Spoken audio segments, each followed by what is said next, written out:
Hi, everybody. Let me wake my computer up.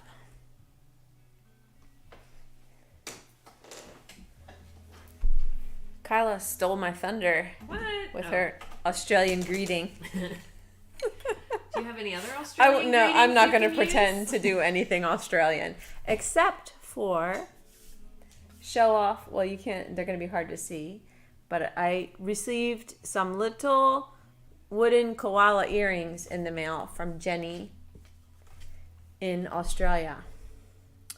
A small thank you for the classes, tutorials, felt-alongs, knowledge, and community of needle felting that I've been introduced to since finding you online. Since the next felt-along is koalas, I thought I would pop these little Aussie koala earrings in the post to you. So anyway, they're adorable. They're so cute. And now I am empowered. Koala power. I'm koala powered. So welcome. It's been a little while. I was gathering supplies and feeling a little rusty, rusty on my felt along setup. So we're making the koala today. We are working with the fiber that was in the Fiber Fairy giveaway earlier this month.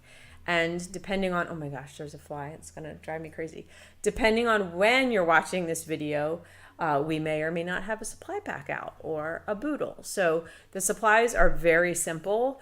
And so even if you didn't receive the Fiber Fairy or are just catching up now, you'll definitely be able to find what you need. It's white, gray, and black. So you're going to be able to find the materials no matter what. You might need to quiet your music if YouTube picks it up. I forgot. So we don't get kicked off. Going. So we have today. I'm going to use this taupe core, but any gray core will work. We just had this special for the Fiber Fairy, and then I have again. This was for the Fiber Fairy. It's a natural white Maori, but Serafina white would work. I just like this is a little softer and a little bit longer than Serafina white, a little whiter than off-white chunky core, and a little longer. So it just seems to do the job just right. So we have that, and then black core for the nose and eyes and little bits like that. And then I have oatmeal BFL top coat, which is available. It's one of my favorite rovings. It's a lovely warm gray color. It's soft. It's got just the right amount of crimp to it. It's a relatively long staple, about 4 inches, and it's beautiful. And then this is I believe the Shetland Morit. We have a few browns. We have brown finish, Shetland Morit, and Manx, and they're all very similar. So any substitutions that you might need there are good or fine. And then, you can make a brown koala, which I believe is the southern koala, or a gray one, and you can look up the differences online and learn more about them. And they do have slightly different features, but I'm making my koalas because of the size that we're making them, not getting too deep into characteristic differences between the two types. Any questions so far? Just that the koalas are very cute. They are funny little things. They have some interesting features, and really there's nothing quite like them. There's nothing similar that I can think of. Like a capybara is similar in its sort of like human like face and mouth smile. I think the koalas remind me of like sweet old men with their hairy ears. But yes, they're really funny. And then they have They have two, it's a lot of tiny toes, but I have a workaround. They have two thumbs, so this finger sort of like rotated over here. And then they have on their hind feet, which I don't make this distinction on this size, they have a thumb, and then the first two digits are of their toes, I guess, are fused together. So, and then it has two claws. It's like super weird. But I'm not going to felt or work at felt along pace. I'm going to move along at my pace and explain as I go, just because it is a bit, trying to fit it all in, and yeah, I want to make sure we get to everything. But if you are working along, I hope that works out for you, but you can always watch it again later, or just watch it later. And if you're just watching, please ask questions. I've got Talbot is on the video and sound, and Kyla is here with me, and so yeah, we'll be answering questions, and hopefully I managed to pull together the things that I need so we don't have too many pauses. The first thing I need is to make my armature, and I'm going to use 22 gauge wires. I have black, doesn't matter. Oh, well, no, it's true. It doesn't matter what color you have, because the hands and feet are going to be done with black 32 gauge. And because of that, and because they have little nails, we don't have to wrap the little fingers and toes all the way to the end. We can power wax or swax the tips to get that folded black wire just to look like a solid nail, and then just do a little bit of gray around the base of the digit. So let's start with our armature. I don't know, Talbot, if there's too much glare on the table or if it's okay. No. Oh, okay, good. Yeah, I angled the lights. Okay. Good. Oh, good. Yeah. I just see a little bit. No, I think it's fine. All right. So we're going to use two 22 gauge wires and find the center of the first one. And then I'm going to twist together about 2 3/4 inches. Just gently bring the wires together.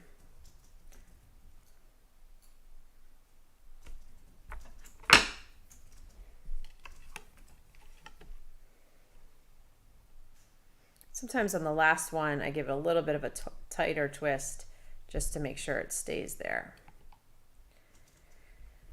And then I do a little fold over about 1/4 inch for their nose.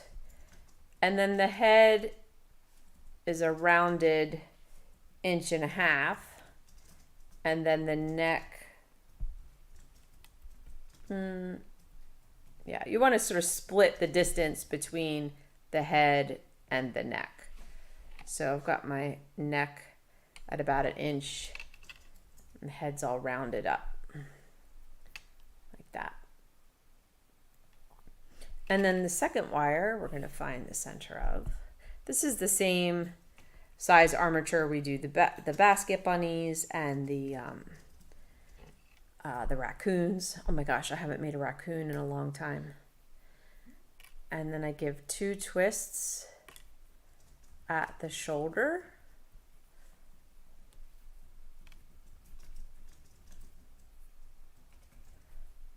I'd say this would be a level 2 project.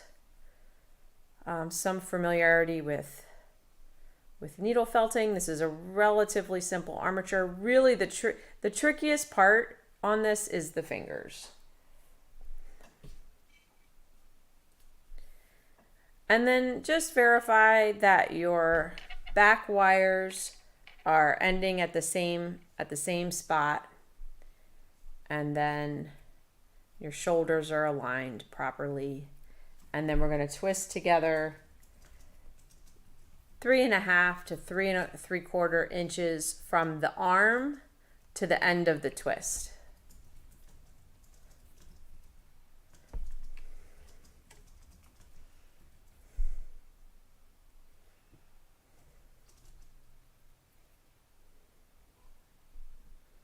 So that leaves a hind leg of 4.5 inches and a front leg of 5.5 inches. And we're going to use all of the hind leg, and we're going to cut the front leg to 4 inches. So I like to put it down and then make a bend where the cut is. And you can either put off your cut until you make the other bends, or just cut it at 4 inches because it should work. Or just cut it a little long and then cut it again if you need to. But I'm just going to go ahead and cut it at 4 inches. That's the front legs. This is the front legs, yes. Sometimes my wire cutters don't get through the cloth part of the, and I'm trying to use scissors left-handed and it's not working. Don't get through the cloth part of the wire.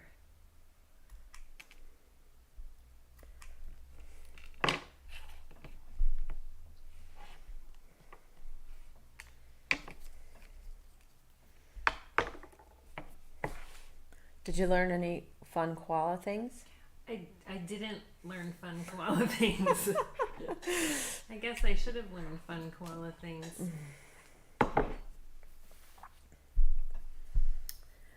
Okay, we're going to put our bends in our legs. We're going to do an elbow at 1.5 inches on each side. And a forward bend for the stifle at 1.5 inches.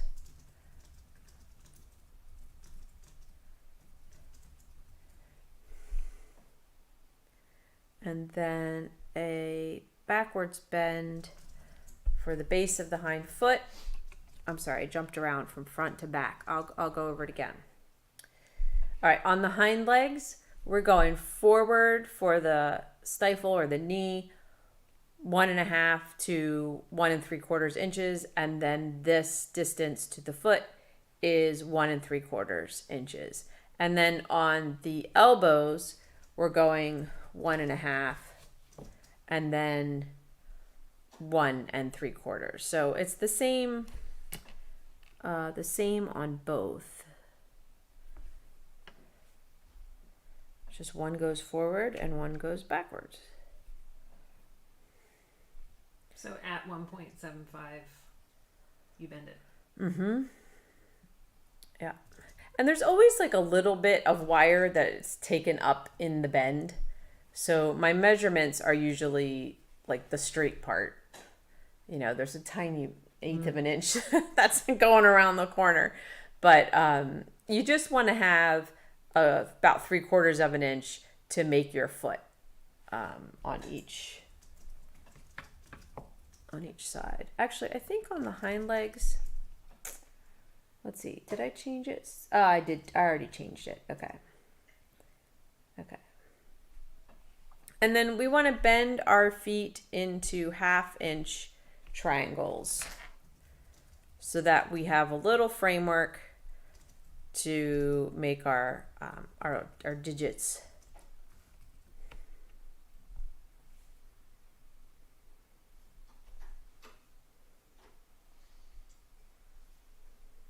John with a really random question. It's random.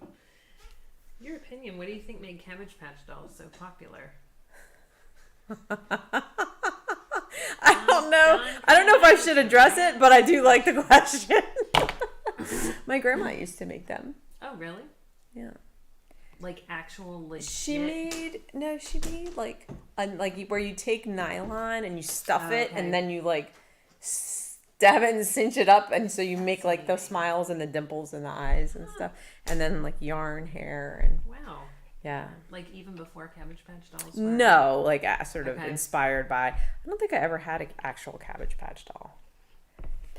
So it should look. They have kind of long legs for their bodies. But once we get all this wool onto here, everything changes somewhat. So that is the basics of your armature. Let me see if I wrote down digit sizes. Oh my gosh, so funny. Do fingers, first step. Okay. I did use a digit widget. Would you grab that for me? I think it's either next to you or behind you.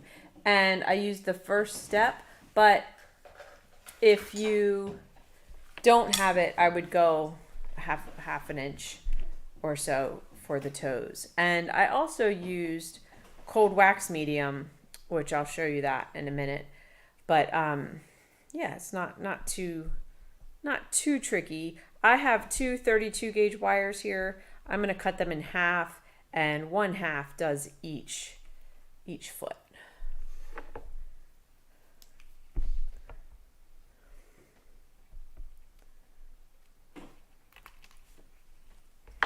These comments are wild. We're having a little off-topic moment. No. All right. So I'm doing his front right foot. I want to start mid-leg just to get my wire going. And then I'm going to come down to, the reason we want to make triangles is because we want a nice flat palm, this part of the palm on which to make the digits. So I'm going to come down to the corner of that. And then if I use the digit widget, it looks like this. I put this here. I go around it 3 times. And then go around the wire once just to make sure everything stays secure. And then you close those up. And then we need to make 2 thumbs. It's a little harder to hold the digit widget on this side, so I'm just going to eyeball it.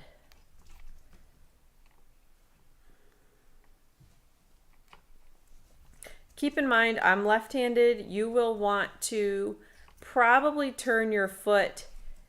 I've turned mine counterclockwise. You probably want to turn your triangle clockwise so that when you come down the foot with your wire with your right hand, the palm is opened up the proper direction.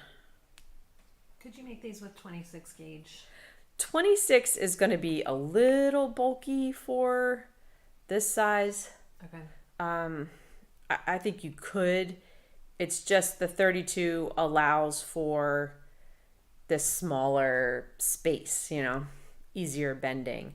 And then the remainder of the wire goes back up the leg in the same direction that the first wire did. So we have 3 fingers and 2 thumbs. I'll do this side.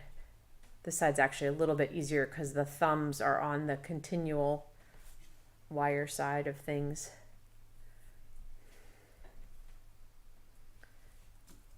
So coming off the inside of the hand, I do 1 thumb. Oh gosh, I'm starting to need my readers. And I do the other thumb. And this hand's a little bit small for wrapping in between, or sometimes on bigger projects, I wrap in between each finger around the wire. Now I am going to do it between the thumb and the other fingers, because I want a little bit of space between the thumb and the other fingers. And then I'm going to go around the digit widget 3 times. It's the first step. It's the first step, yeah.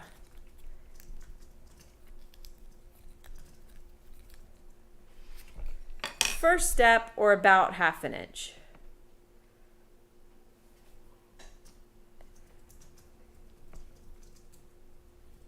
Then you close up the palm.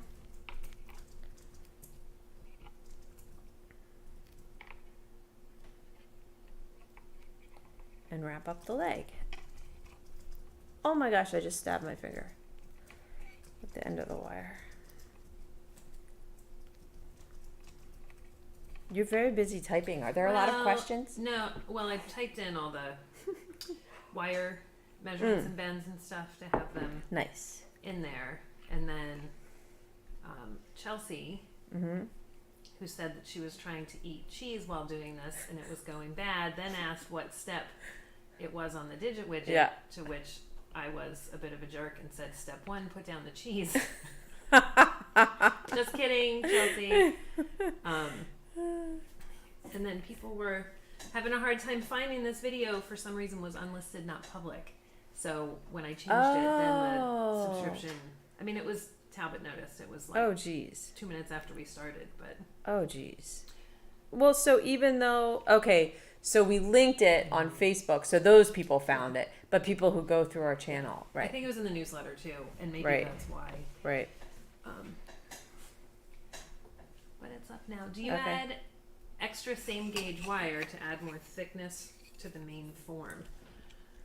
That is John, our Cabbage Patch. Okay. I'm just gonna make a little note real quick before I answer. Behind feet, 1 thumb. So much easier. 4 digits instead of 5. Same process, 1 thumb.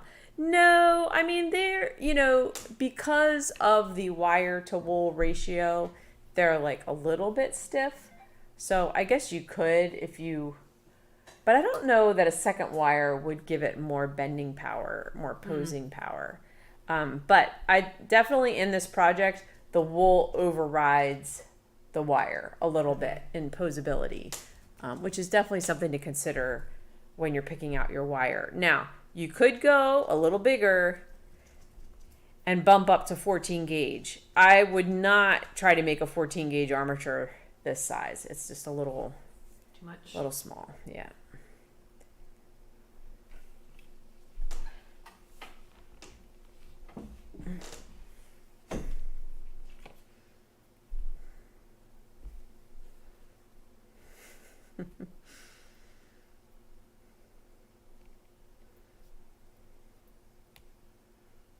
I do love the digit widget. The digit widget was getting some love Yeah. in the comment section.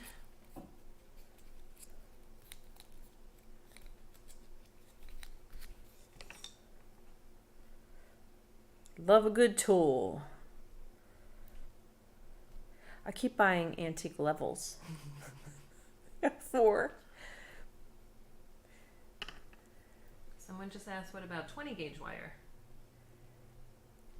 Could be good. I don't have any. Not familiar with it.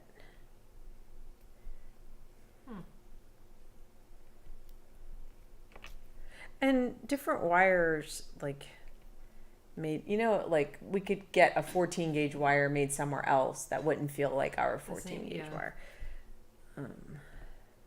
Armature is complete. Now, unfortunately, or fortunately, I don't know, it depends on how you look at things, we have to start with the fingers. I like to start with the fingers. It would be nice to just do some bulky, easier step, but it won't take too long, and here's why. And when I first made the koala, I think it was this guy. Talbot, we're going to want to zoom in. You got the remote? Oh, I do have the remote. You have the I just, power. it is not on overhead yet. Or did you switch it? I switched it back. Okay. I'm on. Okay. Thank you. Okay. I have the power. There you Okay. Whoops. All right. I wrapped the fingers with black wool, the tiny little claws. And then I got smart and I said, wait a minute, this wire's already tiny and it's already black. So I switched to just putting some black, well, not even black, some power wax on the tips of the toes, and it looks great. He needs a little stabbing. So that's what we're gonna do. Plus, it helps give a little grip to the gray that we're going to put on. Okay. So I just keep a toothpick in my power wax. And then I just put a little bit on each finger. And with my fingers, squeeze these fingertips together. Swax might even be better because it is a little stickier and bulkier, especially if you put some black pigment in it, but clear would work too. So the power wax just kind of closes the wire up, gets rid of the folded look. If people don't have power wax, could they use Swax with the pigment in it? Yeah, I just said that. I'm sorry. That's okay. I'm answering Yes. and not listening. Yes, absolutely. Might even work better. Well, I'll do those in a minute. I'm going to get to a little bit of... No, I'll do it now. It's been a little while. The problem with that... Well, there's not a problem, but when we have a fiber fairy and then the felt along, I prepare for the fiber fairy about a month out, and then we put the felt along about 3 weeks after. Yeah. So it's been 2 months since I've made the koalas.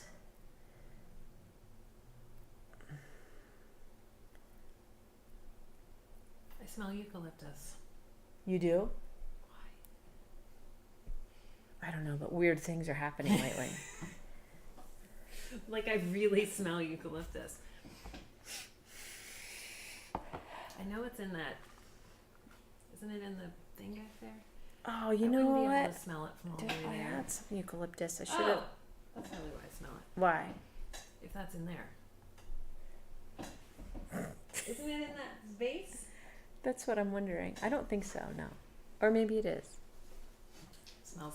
Talbot's gonna check it out. So I had a container of matches. Okay. 4-inch matches. Upright in a ceramic container. Okay. Around the rim of the base of the ceramic container is like a strike pad. So you take the match out, strike it on the base. Could never get them to light. Like it was annoying. Like they look beautiful. The container's cool. Couldn't get these matches to light. So I'm straightening up, moving things around. I move it out of my kitchen into the dining room about a week ago. So I need the dining room for a gathering. So I go into the dining room and the container of matches are on the dining room table, all burned to a crisp. What? Like when you weren't there. Yeah. I was like, isn't that weird and scary? Yeah. What? Did you get rid of that container? I don't think it's the container. And then the irony You couldn't that get it to work. that I couldn't get them to light on a regular basis. Is that eucalyptus, Talbot? Yeah. It is the long leaf one is a type of eucalyptus. I'm catching You know, the do you whiffs want to of get it and put it here because it Sure. is really pretty. It is pretty. And it is apropos. Is that the right word? I can't believe that Hang your on, buddy. matches.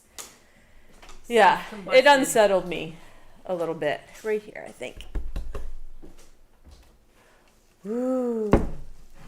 Now it's really gonna smell like eucalyptus. Oh, except it's throwing shade. Throwing shade on my project. See, I have to figure out if I can put it somewhere else. All right. Yay, we get to play with wool.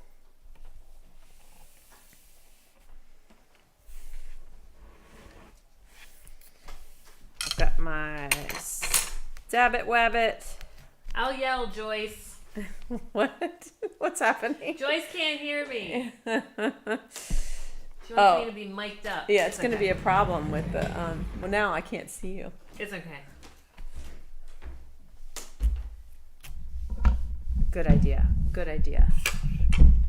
See, we'll get it together. We'll get it together midway through.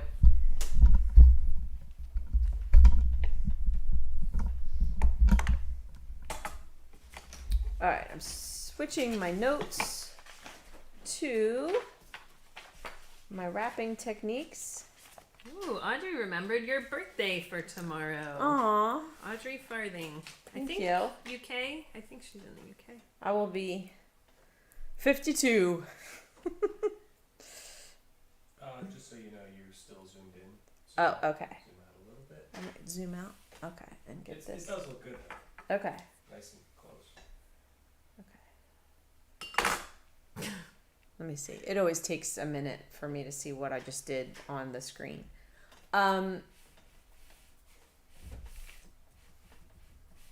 Okay. Okay, so my notes say wrap all toes with black and cold wax. We're not doing that. Okay.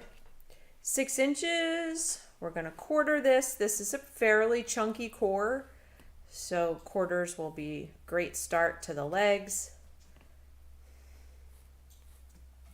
Manageable, nice manageable pieces.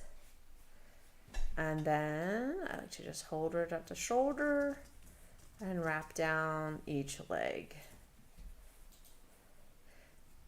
Their legs aren't super tricky, so sometimes I like to go ahead and establish a crisscross wrap at the elbow joint and the knee joint.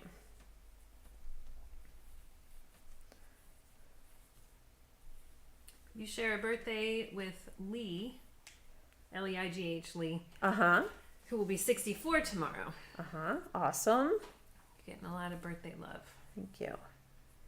And then when I get to the palm, I want to make sure it pretty much tapers to nothing because I still have all these little toes to get a little bit of wool onto. So just a real, if anything, just one wrap at the palm. And when we pull fiber to wrap or make a shape, you don't have to use it all. Make it go where you want it to go and use what you need to use. But it's all approximation so that everybody can have a place to start anyway, and then adjust to what you need. Okay. Oh, I feel like my arms are different lengths. We'll see what happens here.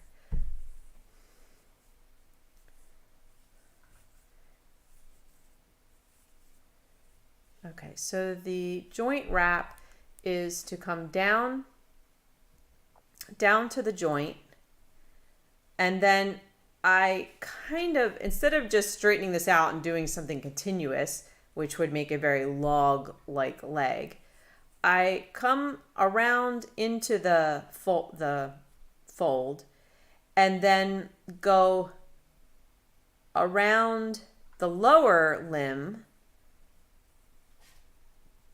And then this is where the crisscross comes in. Cross into the corner and then back around the upper limb bone, and then down. And that fills in that little joint with a bit of a triangle. And I pulled my wool real skinny when I did that by mistake. Would you use tacky wrap on the legs and toes? Could you? Yeah, sure. Tacky wrap's real helpful. And the piece of core that you used was how long? It was a quarter. I took a 6-inch piece and quartered it. And then I'm not quite using the whole thing. I'm finding that when I get to the bottom of the foot, I'm just pulling a little bit off. Okay.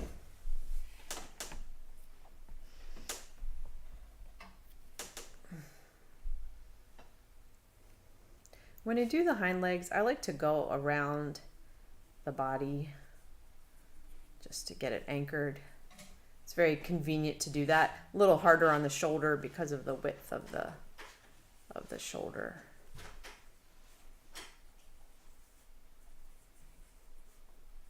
Nice and tight. That way anything you build is going to attach very easily. And do that crisscross at the joint.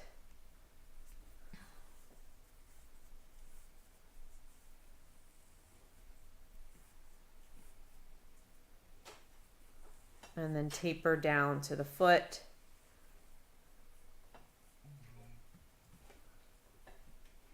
And just do a real simple.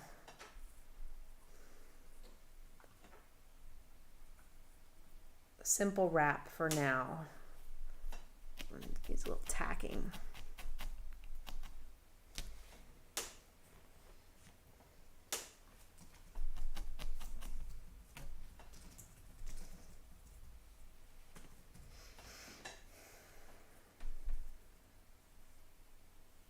So I don't know about where you guys are, but we just finished a week solid of rain. Pretty much, right? Yeah, nonstop. Yeah, looking forward to a little bit of sunshine tomorrow.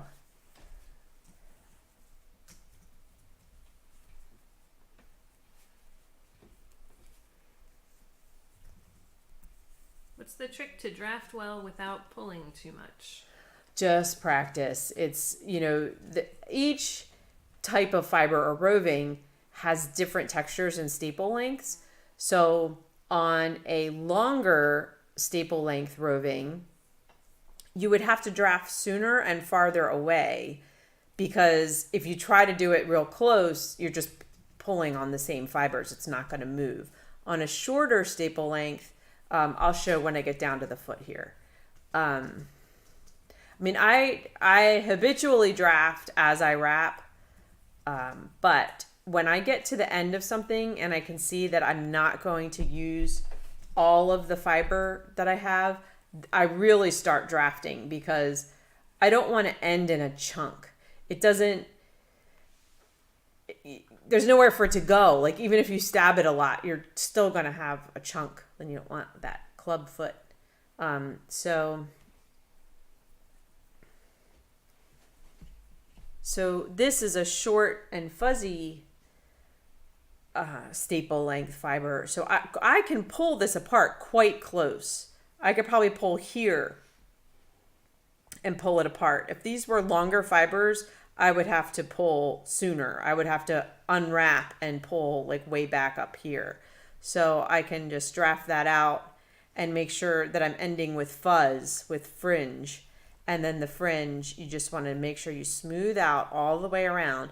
And that's how there's very little stabbing that needs to be done, because that fringe just locks down onto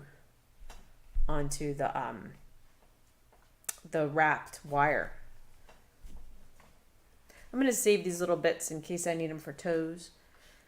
Okay, and then we want to do the body, so I'm going to use more like an 8-inch piece, and instead of quarters, I'm going to do halves, because we need to cover a little ground here.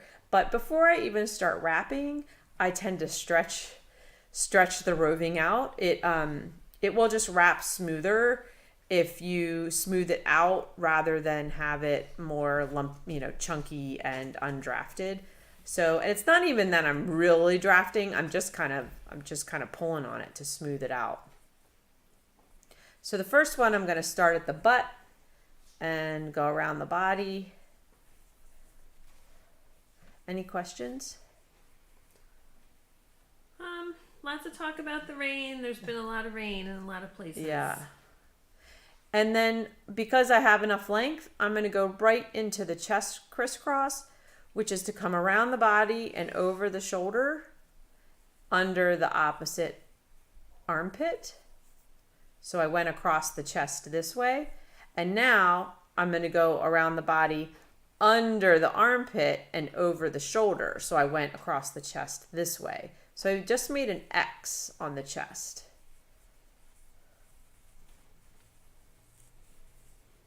John is looking at all the math. He's saying, when you wrap, you seem to have the right amount of length. Is it like distance 4 times the distance? Like the distance of the roving 4 times the distance? And what is the mathematical formula to figuring out armature proportions? Like you were asking. I wish I had a mathematical formula. Yeah. I think it's just in my brain from... Good bit of trial and error. Yeah. And my second piece, I like to start at the shoulder and go back to the butt. And I'm gonna concentrate it more towards the back of the body. So just get it going on the front of the body, and then let a lot of this roving land on the back of the body. So I'd say I have like a cigar width body right now.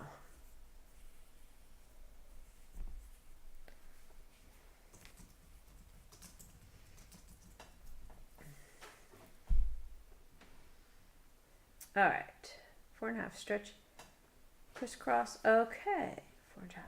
Okay. So now we're going to pull a 4-inch piece and half it, and then stretch it.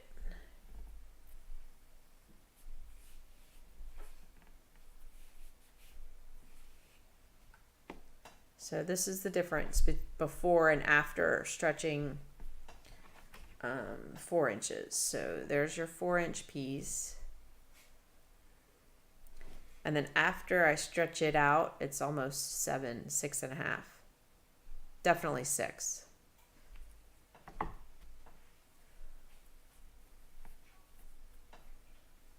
think it's really important to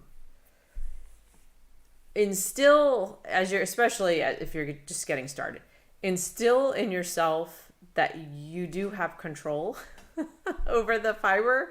I think it's easy in the beginning to let it control you and just be like, oh, this is too much, or it's not sticking, or, whatever the case may be. But just start putting in your mind, like, no, I can make it do what I want it to do. And just have that intention, because it will start to come with practice. Okay. Now we're going to wrap the head and neck. It's not very complicated. So start at the base of the neck. The first one I usually just, I drafted a little too much. So when I draft too much, I just keep going until it gets back to the proper thickness. Then I can start moving back along the line here. The first one, I pretty much just cover the wire with it. I don't do any fancy moves. Just getting the wire around it. I'm going down to the end of the nose. When I get to the end, I'm going to turn around and go back.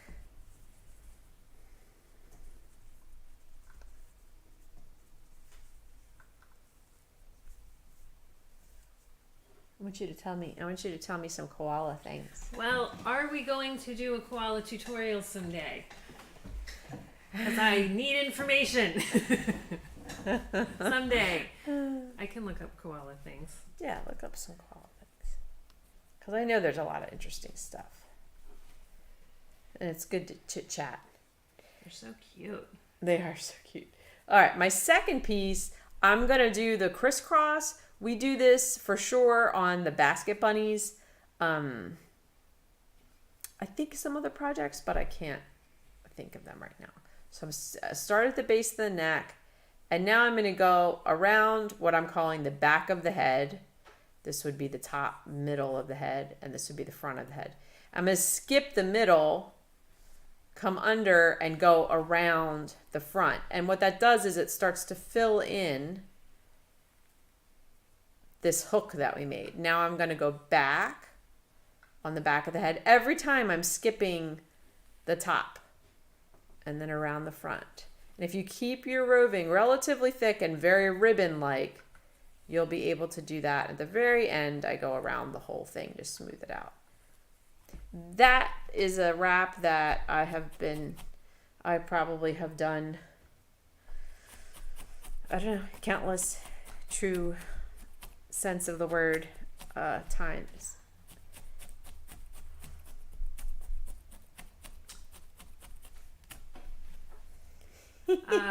He's in amoeba stage. Oh my. The word koala from one of the original Australian Aboriginal languages roughly translates to no drink or no water. In the Australian bush, koalas rarely drink water, as the majority of their water intake comes from eating fresh eucalyptus leaves. So they call them no drinks. Huh. I like it.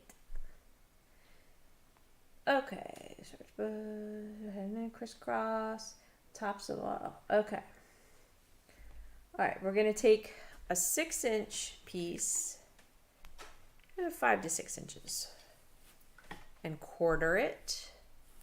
Like to make a window in the middle and then pull it apart top to bottom. That gives you your most even split. If you try to start at the top, it can get fuzzy and uneven. So I like to take the roving, make a little opening in the center, and then go up and down.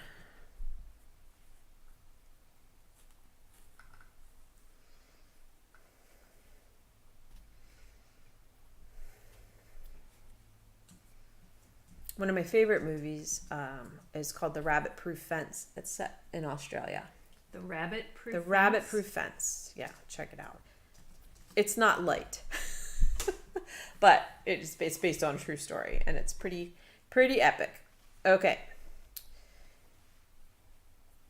Now, each of these is going to do the tops of the legs. We want to build up. It's going to do two things. We want to build the top of the limb thicker than the bottom, and we want to bring it together with the body, not just have it look like a weird toothpick hanging out of a fat body. So I'm going to anchor it on the shoulder with my thumb, and then go down to the elbow, and then turn around, go back up, and return the fuzz onto the shoulder. And so that pulls everything together nice and smooth. And we do this a lot as well. So going over some key practices and basics here, which is great.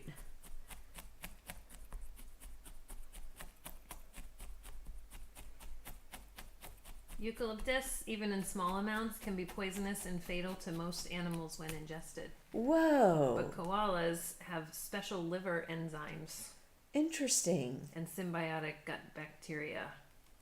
That's fascinating. Little rascals. Rascals with their gut bacteria. I need some of that. All right, we're going to go down to the elbow. Come back up. And return to the shoulder. This is why all animals end up a little bit crooked, because what you do on one side is in reverse on the other, unless you can work ambidextrously.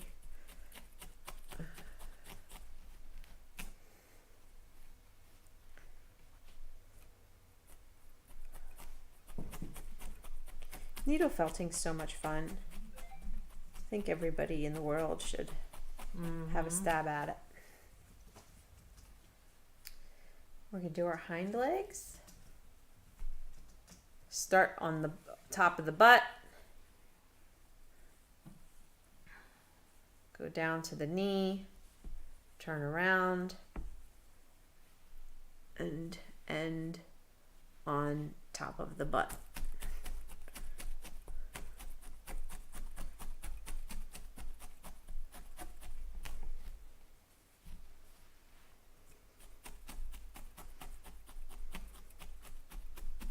There's only one species of koala in the world. Hmm. The closest living relatives are the common wombat. So the northern versus southern, they're not separate species. They're just like sort of variations, or like almost like dog breeds aren't separate species. Right. They're just different breeds. What size pieces are you using to wrap? These are quarters of a 6-inch piece. Okay.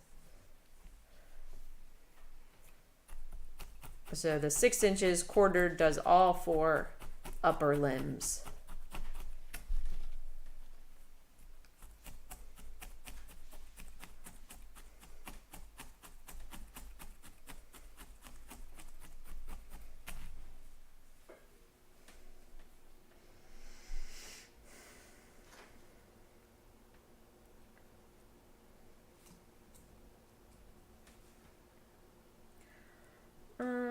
Tops of legs, all 4. 8-inch halves, rat belly again. All right, I'm gonna follow my own notes. 8 inches, split it in half, and wrap the torso again. And I'm gonna go front to back. That just helps me sort of backload the fiber.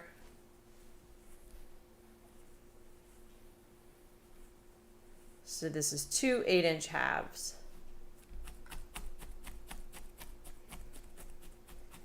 Wombat poop is square. Not How my is that fact. possible? Not my fact. Deborah Patton tossed it out there. That's so funny.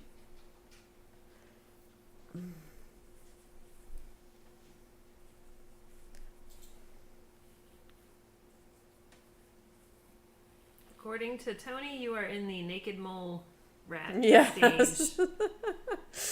Absolutely. So now we went from cigar to Italian sausage.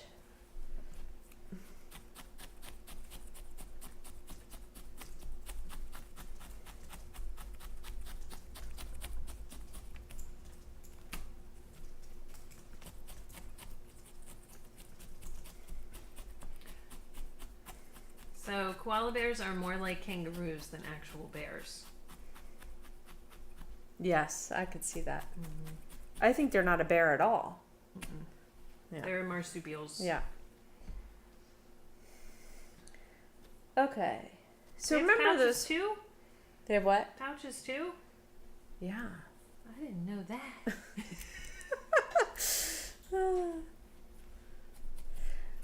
All right, I am not going to fully. I'm going to show you how to do the little toes, but I'm going to move on after that, and then if I have time, go back. But remember those like little end pieces we pulled off from just having too much fiber? You want to grab those, stretch them out real thin, and then let me zoom here.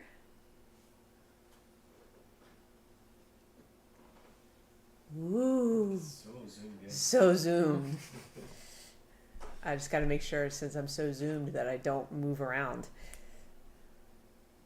Looks good. Yeah, okay. And then I just anchor it by going around the hand. I'm using a very thin. This is the same as when you want to wrap little digits, but the nice thing is we don't have to go out to the end. We just need to go out maybe 2 wraps and back. And that's making his little finger with his little black fingernail. And then I'm going to cross over the palm, hit another one. Oh, got a little skinny there.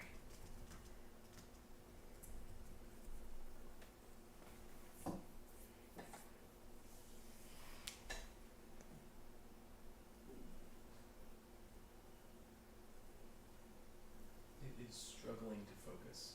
It's not too bad. Okay, but, okay. Yeah. Because I'm so zoomed. Mhm.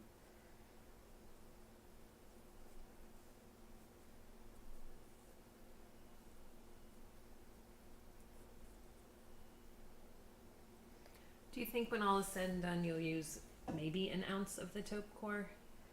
We can weigh these little guys. Okay. I might even have a weight written down here. I don't think it's going to be a full on Okay. ounce. All right. I was going to go for all one piece, but I was just getting messy, so I got to regroup here.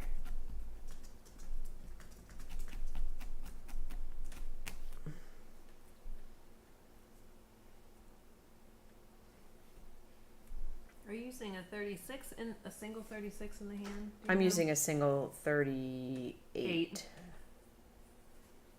Whatever works for you.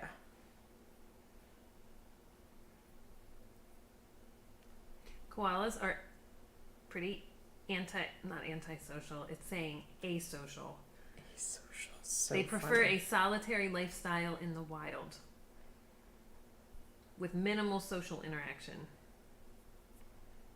With like Other koalas. with kangaroos or with With other koalas. Their whole range can extensively overlap with other koalas, so it's not uncommon to spot them together. They are highly territorial, but they will generally tolerate other members of the same species during the breeding season. Okay. Otherwise, leave them alone. I feel like there's some pretty gnarly footage of fighting male koalas out there on the interwebs. Yeah. Like they go from cute to like... something of your worst nightmares. And Talbot's gonna have nightmares now. No. See, that wasn't too bad, right? I want to hear all about your little koala hands. Could you wrap toes before legs? Sure. I feel like it's a little easier to have something on the hand to stab into, just because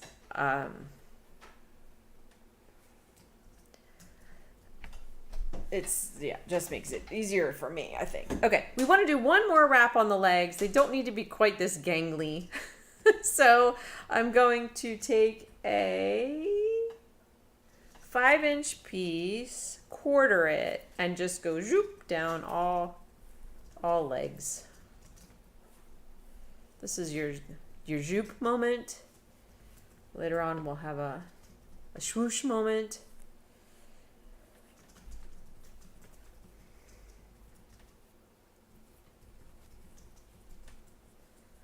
So not too complicated, going over the upper leg again just to get it going, and then down the lower leg to the wrist. If you think anything at all, think thick to thin, and then taper at the wrist. Don't let the wrist get too chunky.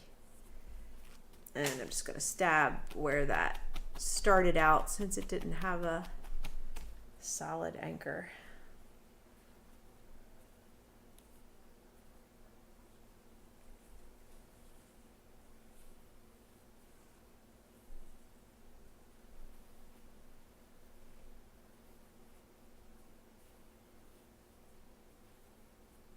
Sometimes you might need a little more wool on one spot than another, or a little less wool.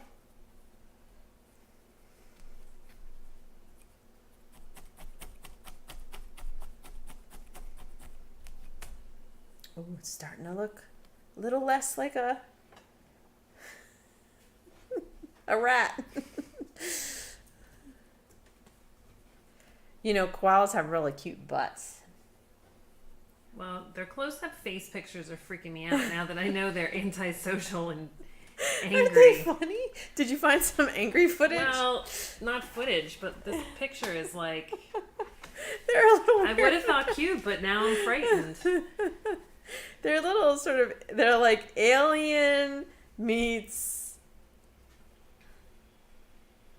old man. You're slightly out of frame. Oh, okay.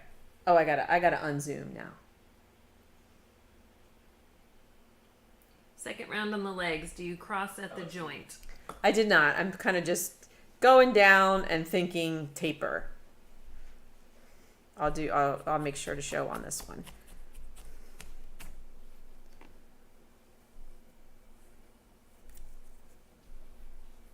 Starting at the top, trying to get a nice smooth ribbon.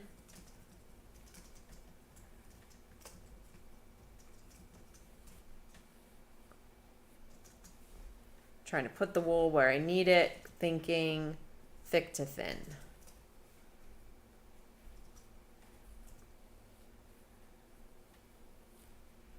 And then taper at the ankle.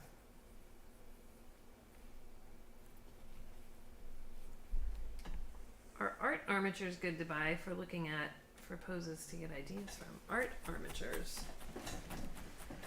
Oh yeah, I mean, sculptors use armatures. A sculpture armature it needs to be accurate. I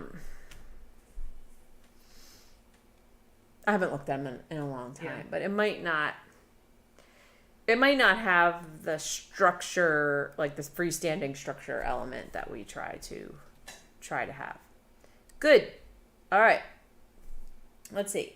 8-inch belly pillow. Okay. 8 inches.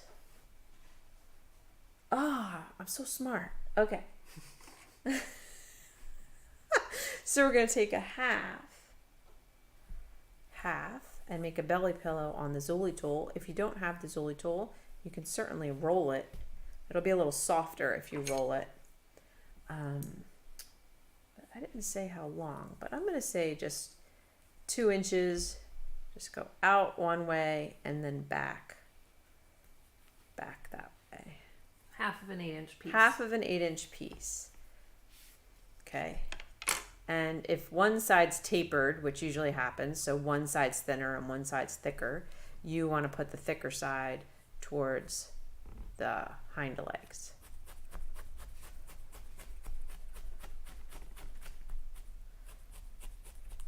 Now we're going to make the cute butt.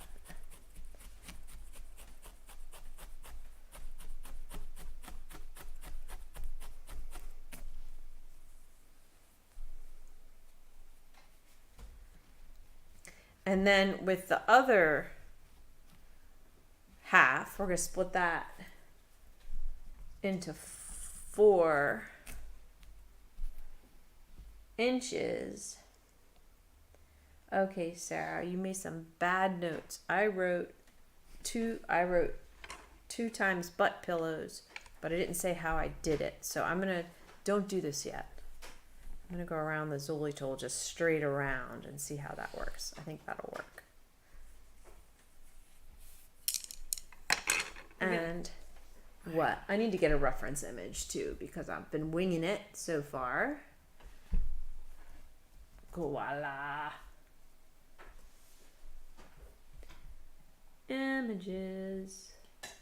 Oh my gosh. Okay. They really are cute. Mm-hmm. They're more cute than scary. Oh my gosh, that one's adorable. Okay, so I think this is going to work. We just want to take a little Zuli tool rectangle. What? Is the butt square like the poop? I know. And then make it into, so we had a rectangle, and now I'm shaping it into a crescent. So giving it a little turn. And then we want to let the one side taper onto the thigh and the other side taper onto the back, and the bulk of it becomes a butt. You know where a butt goes, so. We kind of do this on the pony. A little bit different. We do this on a lot of animals, but. Okay, and then I have my other 4 inches. I think that is what I picked up. And I'm going to just go straight around the Zuli tool.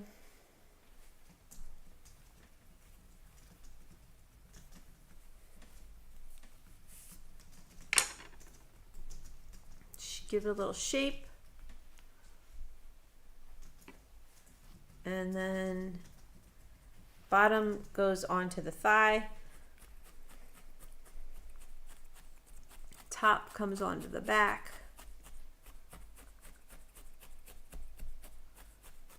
And the bulk of it makes a butt. Deborah's saying they don't have the brain power to be social. Oh, really? It's because they're dehydrated. Just constantly. She got really into a whole explanation about brain things with words I don't know how to pronounce. Oh, that's exciting. I'll have to go back and look at the chat. Absence of the convolutions of a koala brain is the human premature infants also have smooth brains. So a smooth brain. I've never heard that. I think she's saying koalas aren't so smart. That's my brain trying to figure out what her brain is putting out.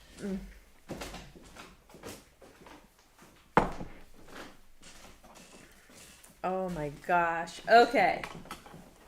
Now, we're getting into face and pelt territory.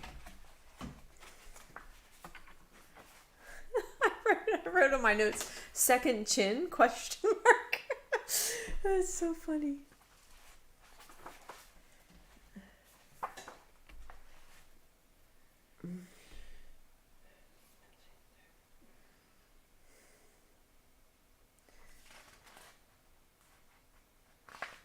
Just looking at my notes for a moment.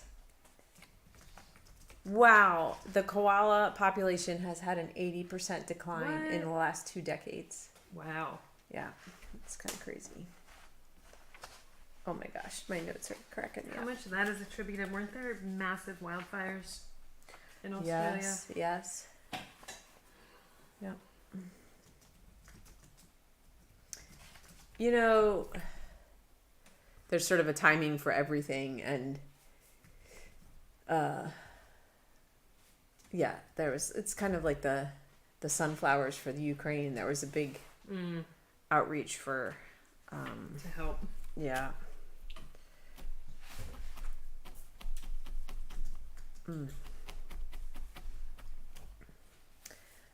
Okay, now I seem to have stopped taking notes on the pelt, so I think we'll do the head and then get our top coat on everything, which is generally the way I go anyway. You could, if you wanted to, take a thin piece of, let's take a rather long, like a 10-inch half. Might get a little bulky, but we could just wrap this belly on. I'm going to stretch it out real thin and go around this belly. Did you do the butt on the round end or the flat end of the Zuli? I did the butt on the flat end of the Zuli tool and made a rectangle and then shaped it. Okay. Which if they were to rewatch, you'll totally see that. They really have no chest. They're almost like concave in their chest. So I'm not putting any chest pieces. Massive wildfires in Australia killed around 1 billion animals. Oh my gosh. That's Oh my gosh, like insane. it's like Oh good, Deborah put it in easy speak for me. They are not smart. But the cute makes up for it. the koalas are like, ooh, look at the pretty lights. Like that's what the problem was. Okay, face. I'm going to use the Maori. If you have off-white chunky core and Serafina white, that is fairly equivalent. And I need a strip about 3 inches long and 1/2 inch wide. Like so. I'm stretching it out. And I'm going to wrap the face ace in the middle in about 1 inch of space.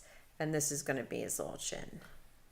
So whenever you wrap a tool, just make sure you go forwards and backwards so that all the fibers are crisscrossed and it remains in place. And then slide it off.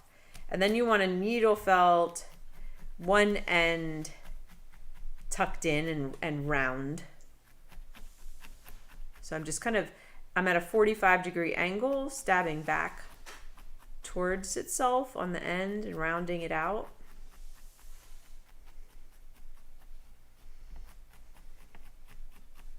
And that's all. Don't overdo it.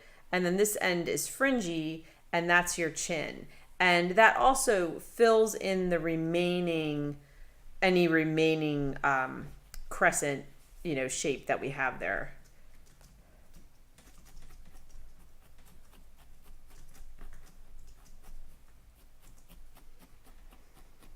We don't want the fiber to come all the way down on the chest. Keep it on the head.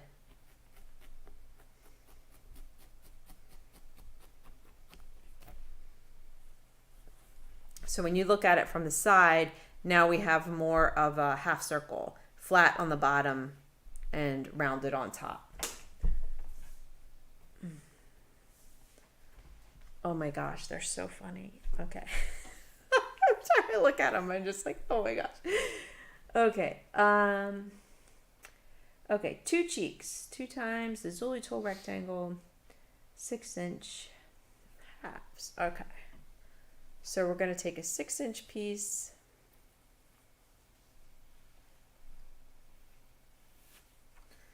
And I think I'll go ahead and quarter it. I think halves are going to be a bit much. So either 6-inch quarters or like a 4-inch half stretched out. And then we want to go around the Zuli tool. We're going to make 2 of these. So just sort of back and forth in an inch, inch and a half.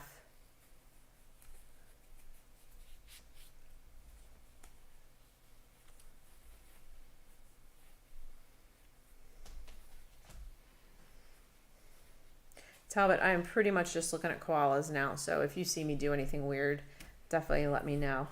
Okay. I'm not monitoring my placement. Okay, muzzle. It's great job. Okay, 1, 2. Okay, these are going to start. They have a really sort of wide head with this funny flat nose. So these 2 pieces are going to start to build the head out. We've built it out forwards, but now we need to build it out sideways. So I'm going to tack the bottom on underneath, just that fringe, right onto that chin.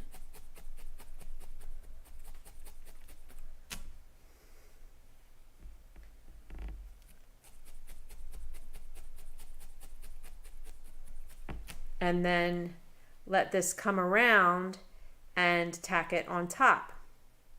And I'm going to encourage a little bit more bulge at the jaw area. In other words, don't pull it tight all the way around. Almost like you're trying to, almost like if you were looking at it straight on, you're sort of trying to fold it at the jaw line. And make sure you stay on the head. Don't drift on, too much onto the back of the head.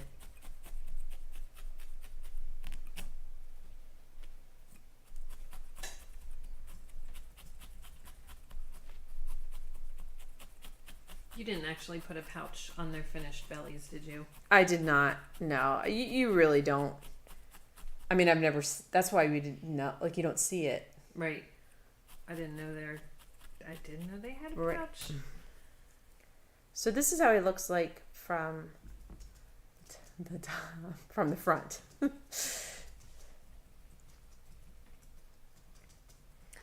Okay, and then now that we have that on, it's going to help us to get our nose in place. So I'm going to use a strip of black. I'm going to pull, I don't know, 2-inch piece off and then split that in half and stretch it out. And then I want to wrap near the narrower side of the face ace. I guess at about 2 inches in. Just go straight around, nice and smooth if you can.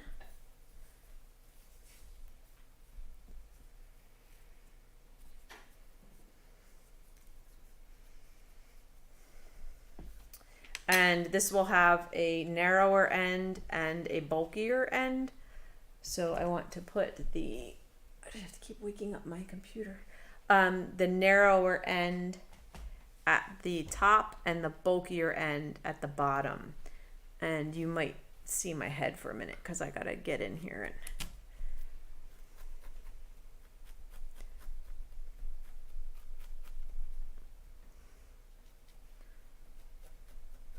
so I'm kind of stabbing it onto that spot that we had that wire folded over a little bit.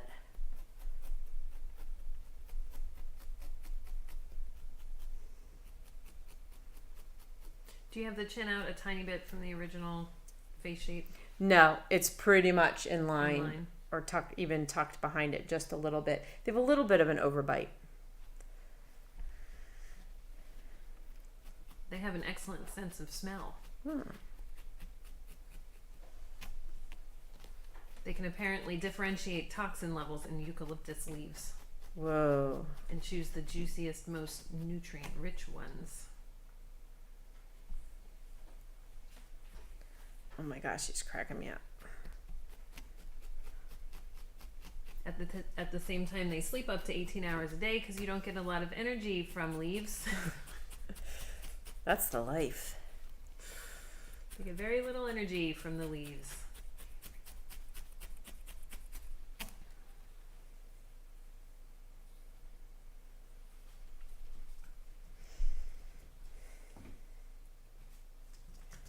All right, I wanted to switch 5 and 6. So black eyes and then a brow. Oh, I didn't do, oh, Sarah. I skipped. Boop, boop, boop, boop. That's my backup sound. Okay. What'd you skip? I skipped. There's a muzzle. Sorry. Take your nose off. Of all things, John just asked, is it easy to correct mistakes? Good. Here you go. I'm going to show you how. That was all planned. I whispered to her, make a mistake. So we're going to make a ghost with, I have a half of a piece of wool here. So I'm looking for about a 2-inch square. And I want to put some top coat on it. We need to decide if we're making the brown one or the gray one. Which would you like?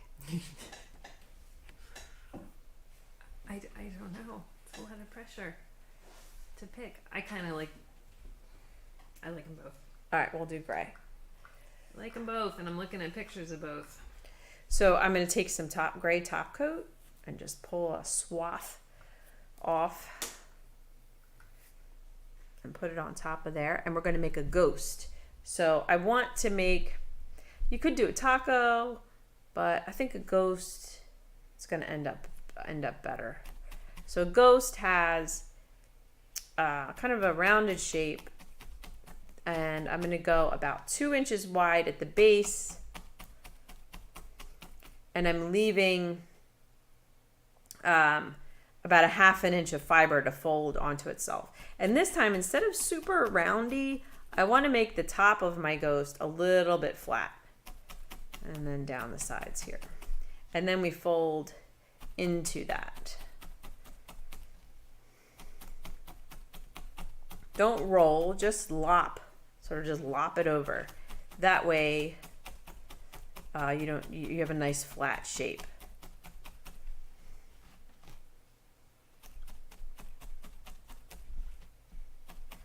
So a little bit flat, about inch of flat space on the top here, and then fanning out to nice and wide. I'm going to hit it with the punch tool a little bit. I'm concentrating here and letting the fringe remain fringy. Okay, now this really brings the face together. And if we work this out right, this kind of becomes the upper muzzle.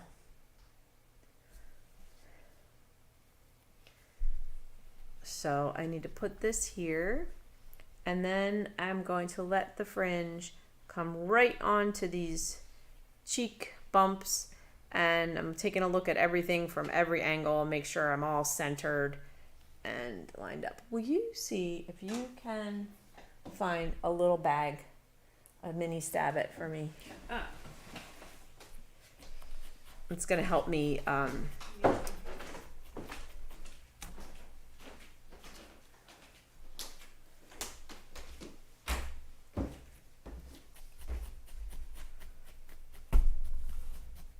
thank you.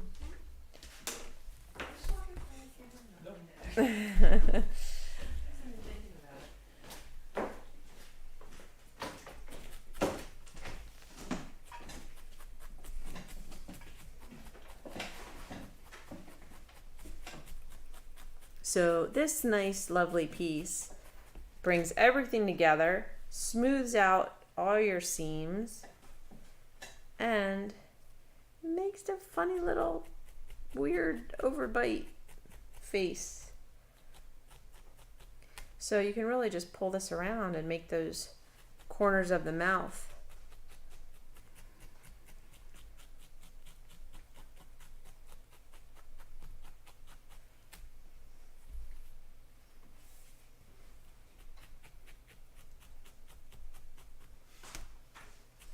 Now we're gonna put our nose on.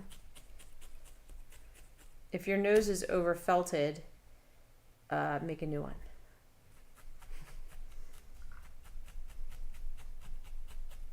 Koalas can live for up to 15 years. Mm. Males are up to 12, females are up to 15. So do they have one baby at a time? I believe so, yes. Does the baby hold on to them? There's pictures of that. Mm-hmm. It's starting to look like a something. The baby's piggyback. Okay. So they do have like a little bit of a muzzle. You can kind of start to define that. And then their eyes are very small, sort of nondescript, and they're right up off the nose. So I'm gonna just stab there a little bit, kind of make a dent, so that as I move forward, I know where I'm going with it.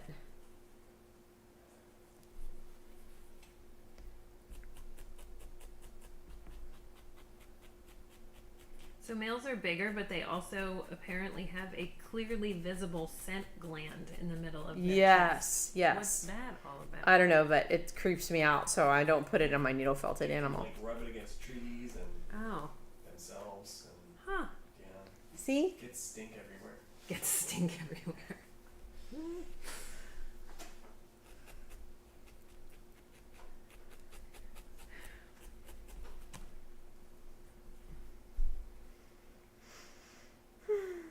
Okay.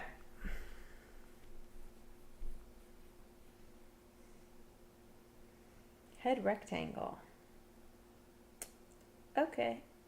Cheek taco. Cheek taco blender.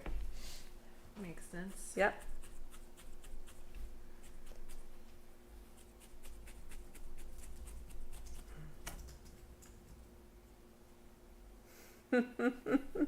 When I try to felt without, like, when I try to felt so that it's viewer friendly and I'm not, warping it all how I need it, my stuff ends up funny. All right, how are we doing? Okay, we're doing well. Okay, ears. Well, let's make some little black eyes. I just like to fold it in my hand. Tiny piece.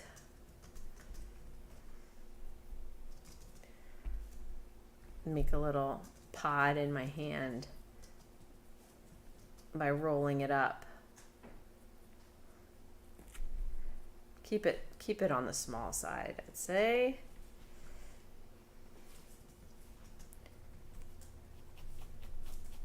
Woo! Kyla, can I ask you a favor? Mm-hmm. I'm super hot. Sure. Tell me something I don't know. I'm gonna start to glisten. Do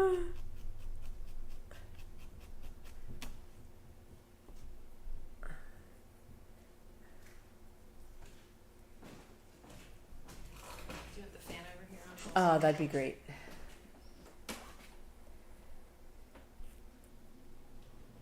The cold wax looks great on the nose too, and it's big enough that you can do that okay.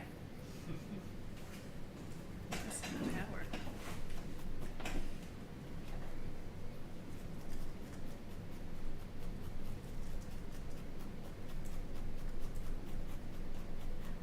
Whenever I felt eyes, I stab around the edge. I don't stab right in the middle, because that deepens the eye socket and makes it more like an eyeball.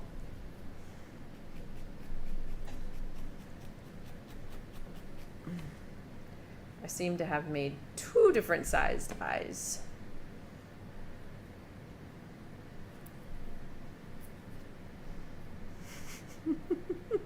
This is when they start to talk to me and I start to talk to them, and they're like telling me like, come on now, Sarah, help me out here.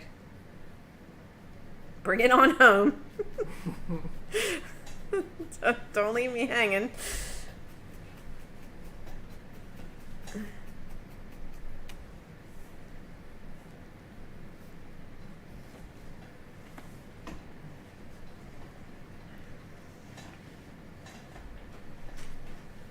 So we're gonna make a little brow. You could do it with off-white chunky core. You could do it with the Maori. You could do it with tan.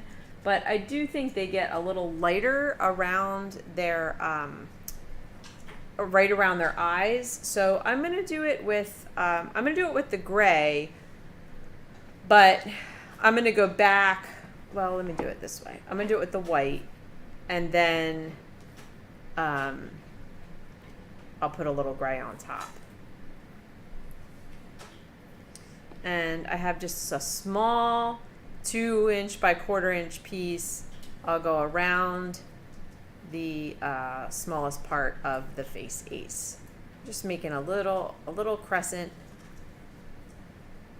to make a little brow. They don't have a real pronounced brow, but you don't want bulgy eyes either, so.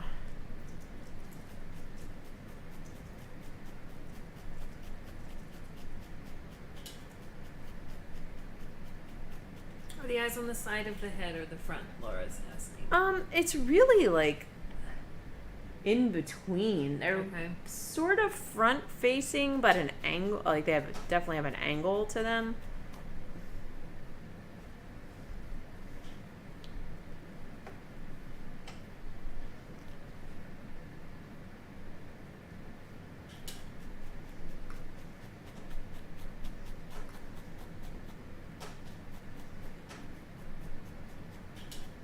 Now, I have like one protruding eye and one not protruding eye.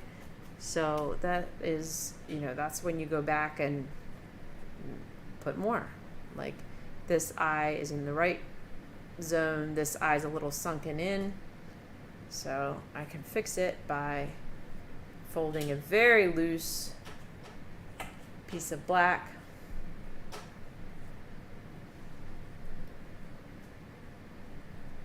And stabbing it over this eye.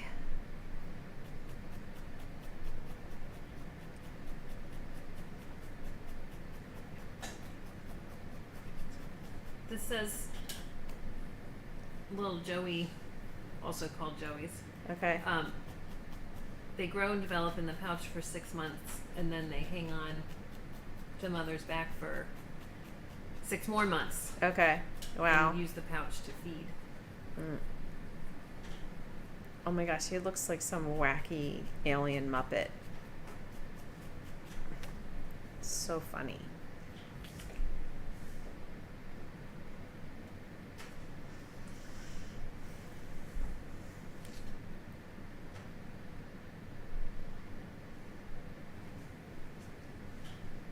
Okay, I wrote head rectangle. Head rectangle is what I wrote.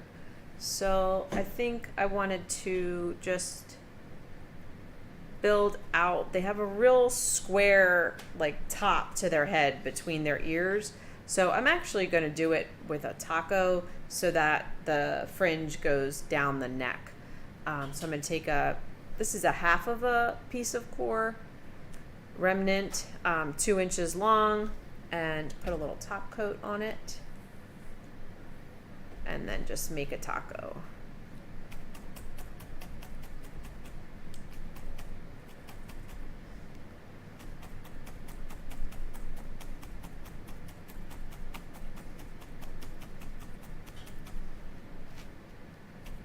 Koalas have fingerprints.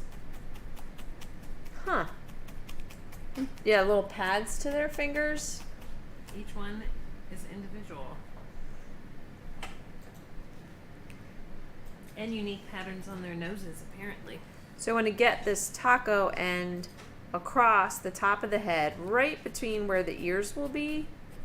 I'm kind of tucking it under my previous ghost shape.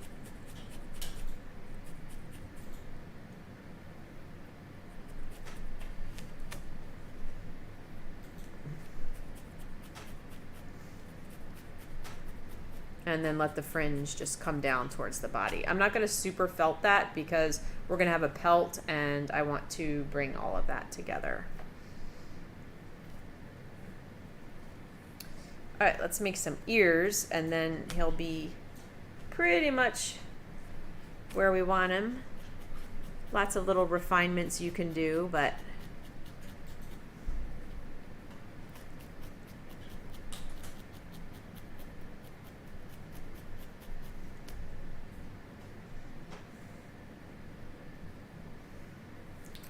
Patty is asking when you have a minute to show the butt from the rear to see the butt shapes. No problem. I could do that right now. Boop.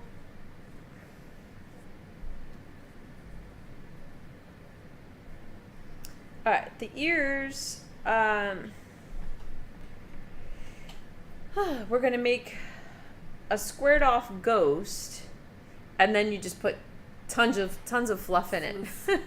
Yes. So I'm gonna use a little bit. Like I'm trying to get like an inch of core. It's looking more like 2, but you know at the base of it, I'm sticking to an inch, and then draw a square basically, leaving a 1/4 inch of fiber at the top of the square so that you can fold it in. That's what gives you the nice structure. And then fold that top in, and then fold the sides over.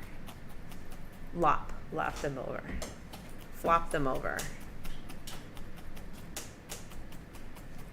So fold the top down, making a square ghost.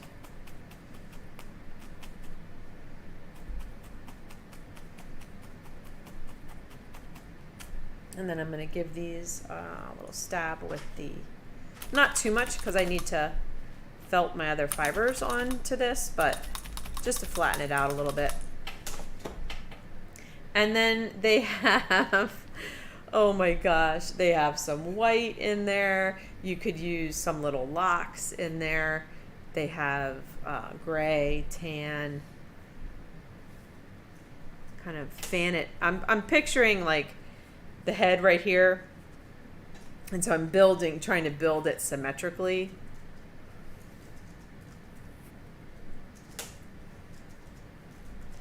So I'm going to put the white on the inside and stab it. And then I'm going to put the gray as if I was looking at the back of his head and stab it.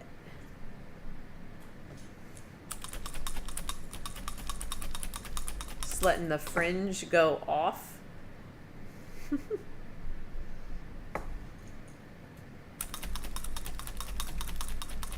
So you're kind of sandwiching the ear in between fringe.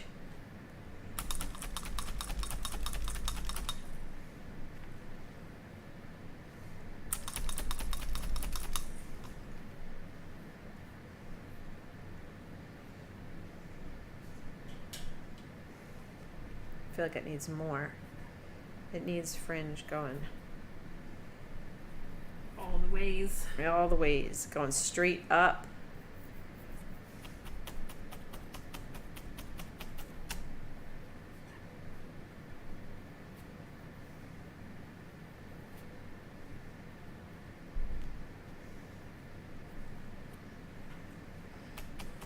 And then you can always trim it.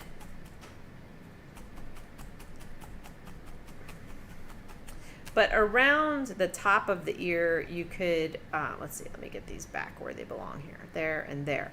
They have a real kind of square shape. So I can almost like roll this over and square that off a little bit. So this is the top of his ear. I'm going to like felt it a little bit folded over.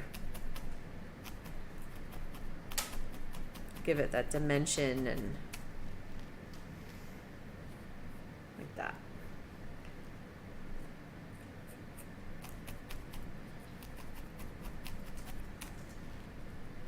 Any questions going on? What's happening? I think John is somewhat new to our channel and maybe even this process a bit, so he's been asking a bunch of good questions Good. that I think other people are also enjoying. Good. Do the needles dull over time? They probably do. I don't have like I guess there comes a time when you feel like, oh, it's really not doing what it's supposed to do, and then that's when I change them out, but I don't know what that timing is, I guess is what I'm saying.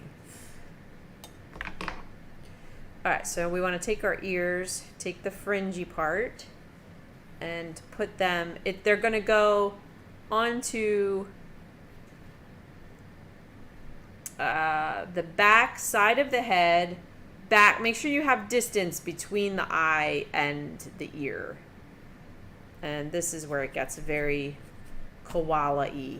And stretch your fringe out quite a bit to make sure that the ear, because we did all this detail, you can't really shorten it this way. So make sure you get your fringe stretched out to get the ear settled onto the head at the size that you want it.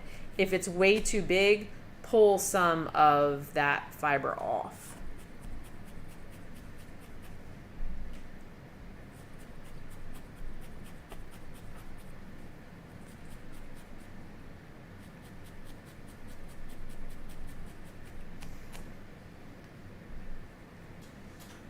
That's what he's starting to look like.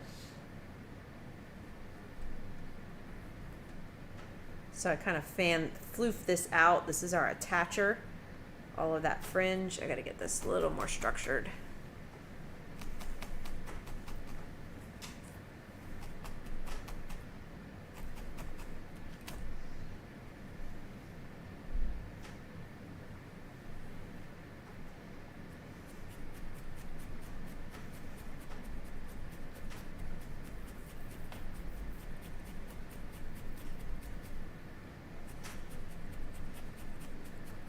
And they sometimes have a little fluff in front of their ear, which would be just a real small little taco of fluff.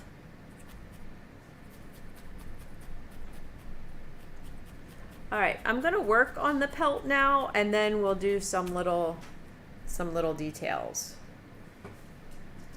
The reverse needle is a lot of fun to use on this project.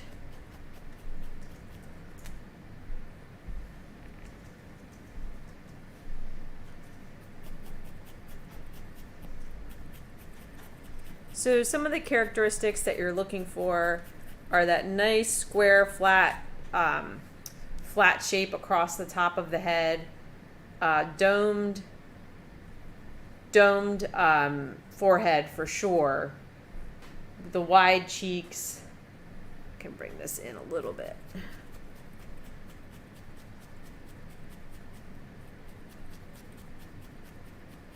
So make sure you look at reference pictures to stay on track. I definitely have to every time.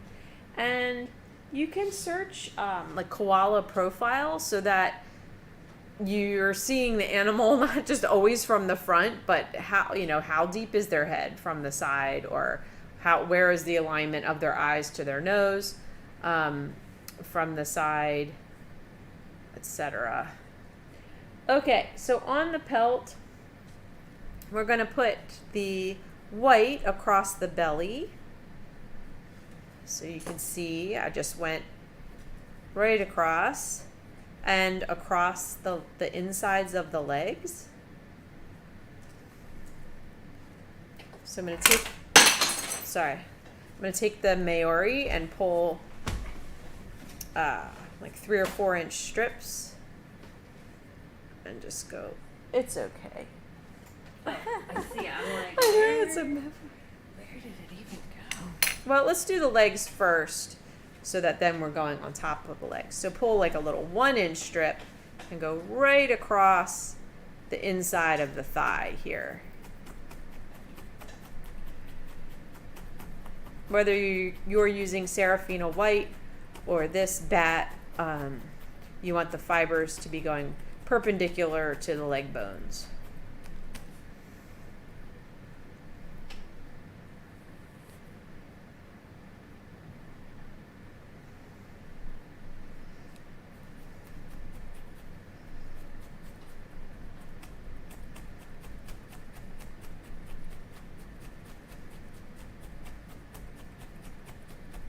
And we're going to do the same thing on the front legs. And when you guys work on your project, I say this a lot, you can stab a lot more than I am. I could, we could all stab all day. So sometimes I'm moving from step to step, maybe without quite as much stabbing as I would if I were just working on my own.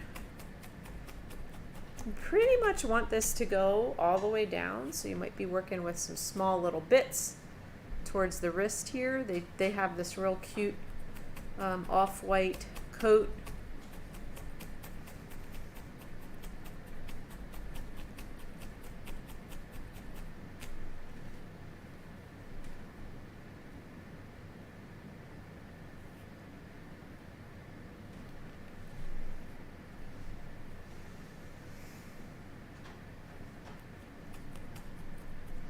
What you got, Kyla? Well, we have a question about a thumb or a finger protector. I have the I thought I brought the grab and stab up. Yeah, I think it's over here. But you can't really work with your fingers covered the whole time. There's some discussion about stabbing yourself. Yeah, I mean, just practice and awareness, and Just don't stab it while holding the project. that's the biggest thing, I think, is good habits regarding where your project is going to have way less stabbings Yeah.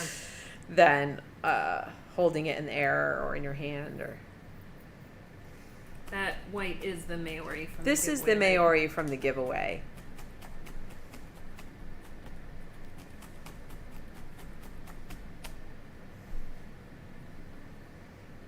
This is a fun step. I like furring them out.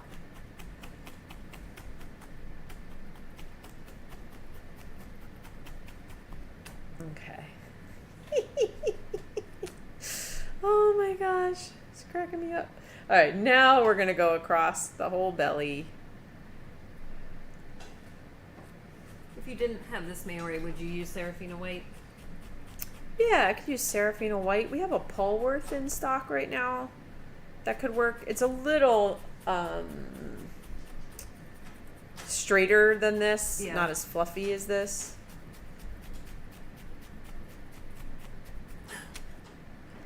Deborah does not feel like she's true to her craft without bloodshed. It's commitment.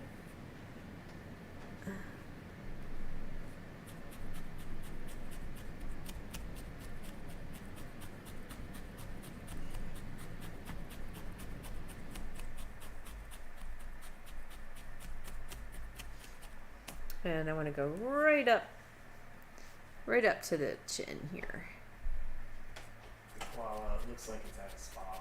I know. He's getting a treatment now. Are you enjoying yourself?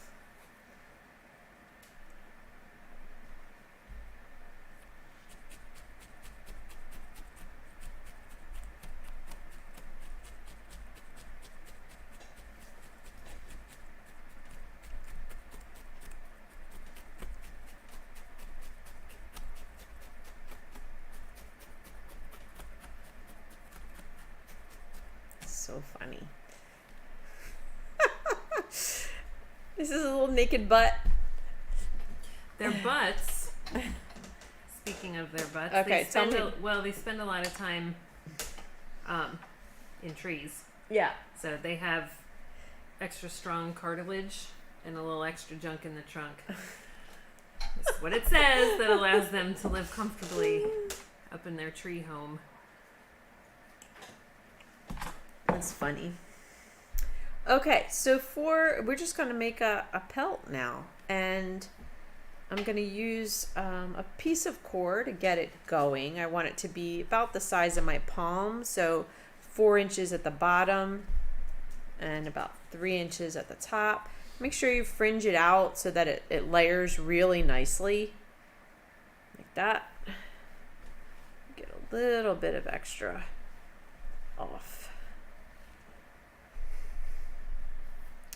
And then I'm putting my oatmeal BFL, which is just lovely, on here. You know, at this size, I'm not attempting fur or any such thing, but some reverse needling is fun on this project.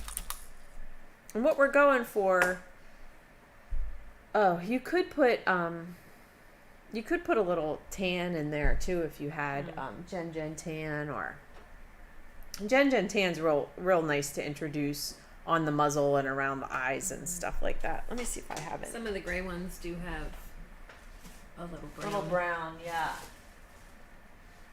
All right, I don't have any up here, so we're going with. Oh, I do have some. Let's do that. Get a little variation going on here. So same thing, except I'm going to use Gen tan. People are saying the Maori smells really good. Oh, wow. And like interesting. different than. Yeah. Oh, it does smell good. Have a hit. Doesn't that smell good? Now, this time I'm going to leave, since I'm using the tan, I'm going to try and leave a little bit of it showing and just get my gray, in to the inside of it. I'm going to end up using a little tan on the face too.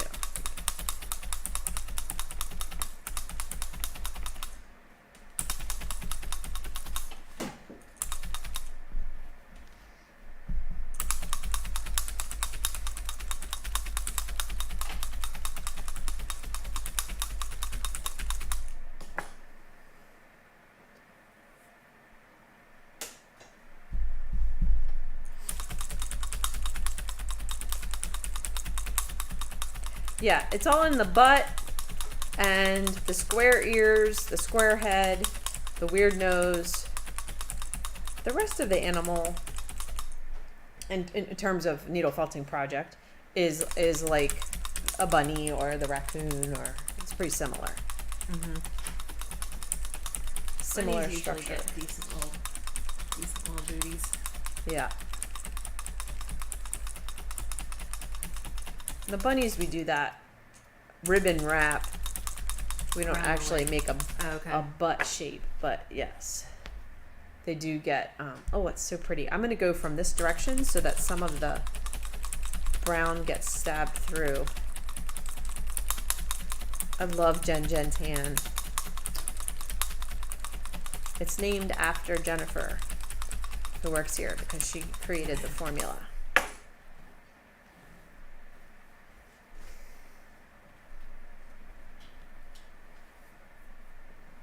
All right, little guy. You're going to get so cozy now.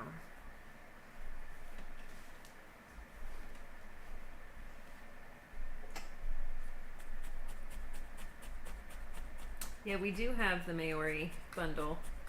We have that 1 ounce bundle in the. Oh, we clearance do. closet, Yeah, if we have anyone's- some leftovers from the Fiber Fairy. Yep. If anyone missed it or wants more. Now, before I get too attached on the legs here, I'm going to take a little bit of this Gen tan and just go like I did the off-white, but on the top, across the leg with the tan. And that way the pelt can meet into it.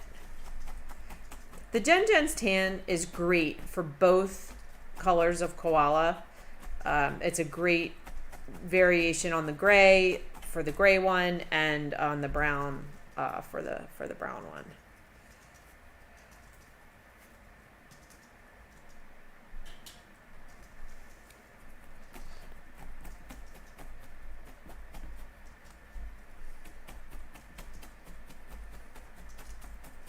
Pelts are so much fun. I love the way they bring everything together.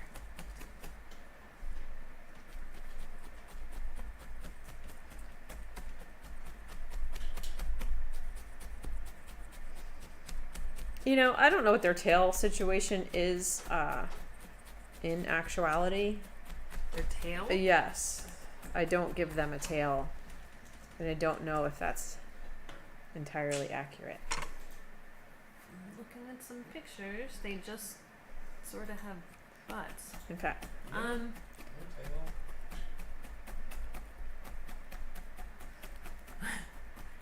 There's a kid's book called Why Koala Has a Stumpy Tail.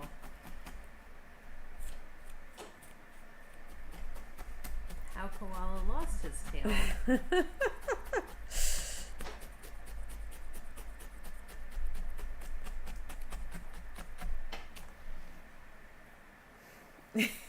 This is a flying squirrel koala.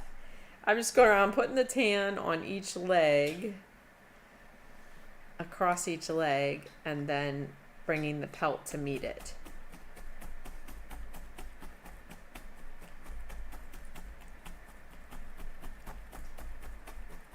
I don't know if that's a fun fact, Deborah. Would show. I'm looking up. They don't have tails. Oh. Wow. Is it a gruesome fact? It's just a little. We've had a lot of poop talk today. Babies are fed pap. It's a specialized form of poop which forms an important part of the young koala's diet, allowing to make the transition from milk to eucalyptus leaves. Eat your pap. That's not fun. Oh god. Couldn't they use a little milk and eucalyptus leaves and grind that up in a little koala bowl? Making granola. Rub it on the bark. They do have that special digestive enzyme or whatever. All right, everybody has a lot of stabbing to do now. So they have quite clean lines. They're not super fluffy. So it's a decision about whether to, oh, I need a little more fluff here. Whether to fold your gray down, fold your white up. I think I'm going to fold my white down and then make a cleaner, fold my white fringe over, and then make a rather clean line here where the gray pelt meets the white pelt. And then same thing on this side. Fold my white over and then stab a rather clean line.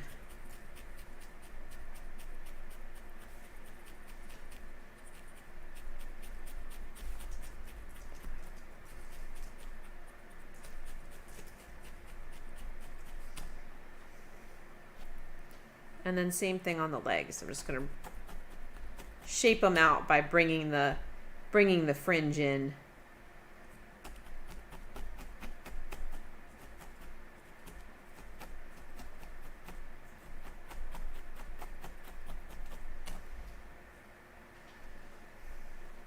So for example, just gonna bring my fringe around a little bit, stab it down. It doesn't have to be super tight. It actually can help you shape the leg to leave it a little bit flat.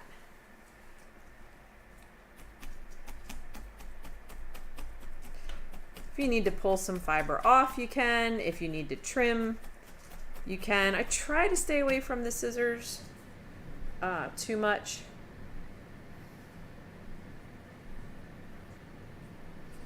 Just because you get such blunt ends.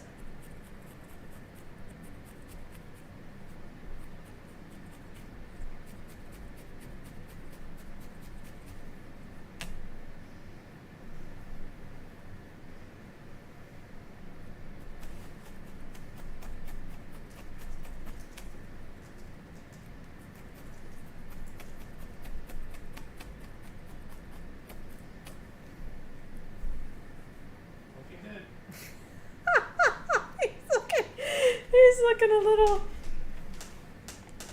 stiff and a little crazy in the face. All right, let's see what he needs on his face. I'm gonna do a few more details, and then I think a little bit of blending. So I'm gonna take some Gen Tan and some of my gray top coat, and I'm actually gonna cut my top coat in half just because it's quite long.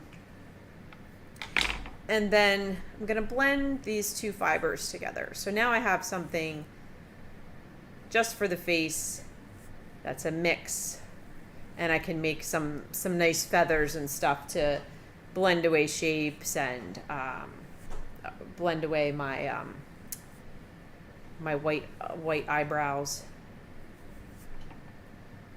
And I can either do little tacos. So for example, if I take a real thin section and then lay it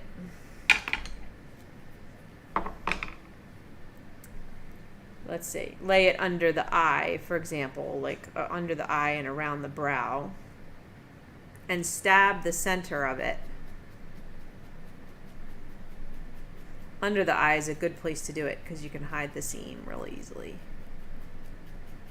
And then fold that over, and now I have a bit of fringe here to play with to really shape the cheek, hide seams, get a little fluff going on.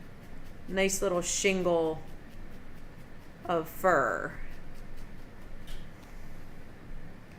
So you could see it on this side. It's not on this side yet. Let's get one on the other side.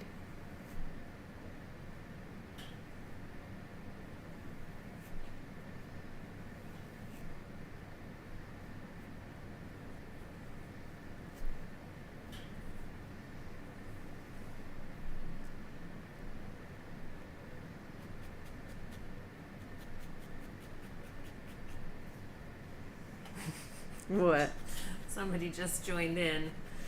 Somebody else apologized for all the poop talk. There's a lot of conversation about helping digestive systems, and I think if you just hopped in. Oh my gosh, I can't wait to watch the replay. I can't see what you guys are saying while I'm trying to.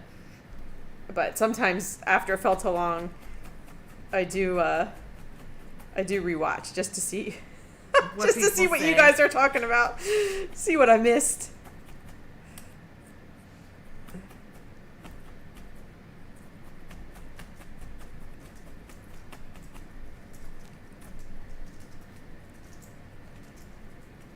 And then I'm going to do the same thing over each eye, going back towards the ears.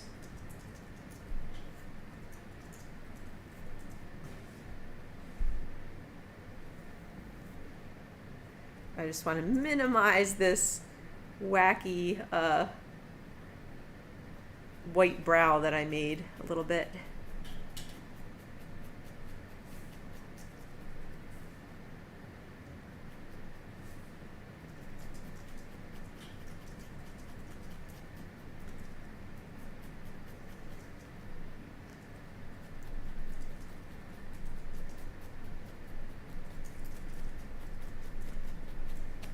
Okay, so you can see before I do the other one, that's before and that's after.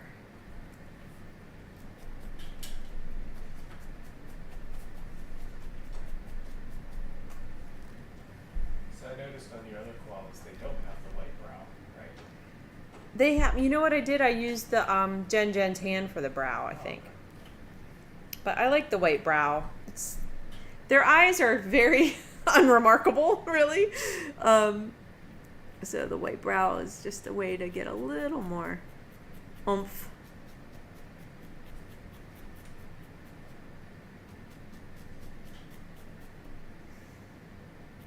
Oh my gosh, he's like, I surrender, Sarah. Stop, for the love of... This, the roadkill pose.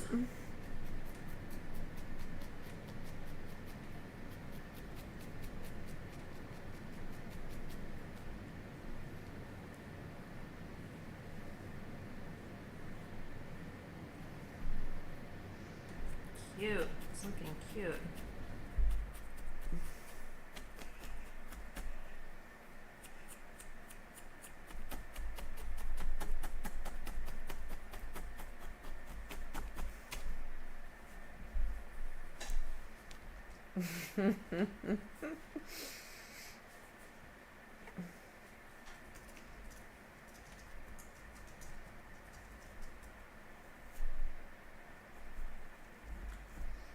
Needs a little bit on his bridge of his nose here.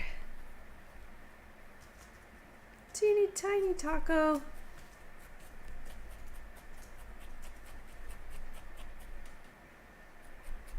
Now, what your koala needs may be a little different. I'm sure it is absolutely different than what my koala needs.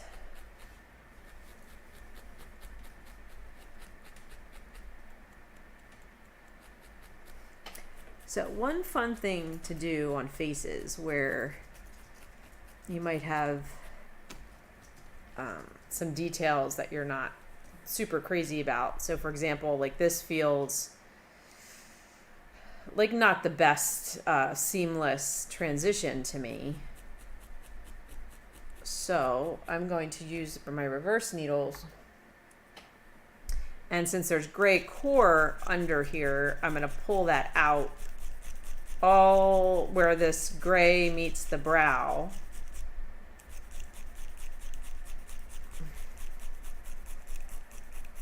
And break up that line.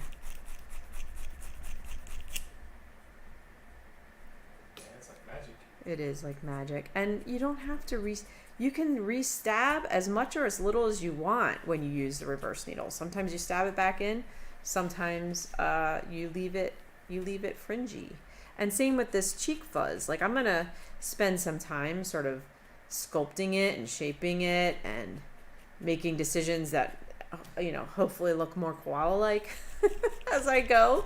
But the tutorials and the tools and the techniques and the tutorials, it's the starting point, and then the skill meets the art is what comes from you. And that's why it's so cool that we can all do this. I love a workshop or a tutorial. We can all do this, and we'll have something slightly different. Everyone will have something slightly different. It's a joy.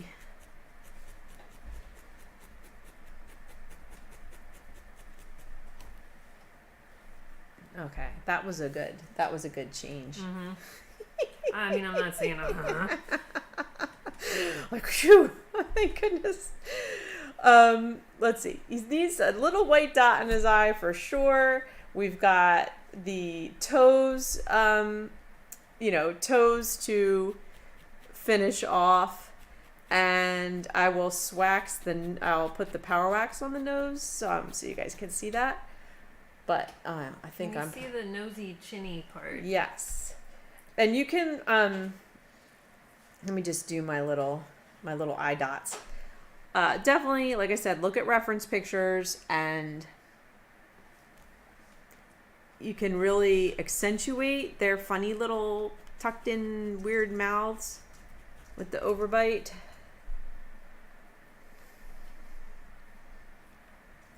I'm pretty sure I spent way more time on the ears on my first, my off-camera ones. White dot, I usually put high and off center. So like 11 o'clock and 1 o'clock. So Chelsea's saying her nose is too prominent. Okay. The nose meets the chin directly. Basically, that's it, right? The nose pretty much meets the chin. Like, I think they might have a tiny, no, it pretty much comes down. Like, there might be muzzle, like, right there. So if you wanted to, you could take a little roll of gray or tan and go right across under here. But it does, it seems like it does. But I don't have that information or close-up. So doing that, from the front, it still looks like the nose goes right to the chin. But it gives you a little bit of upper lip. And then again, reverse needle that to blend it. But they also have, some of them it looks like if we took a little bit of black and a little bit of core gray, so we're not working with straight black.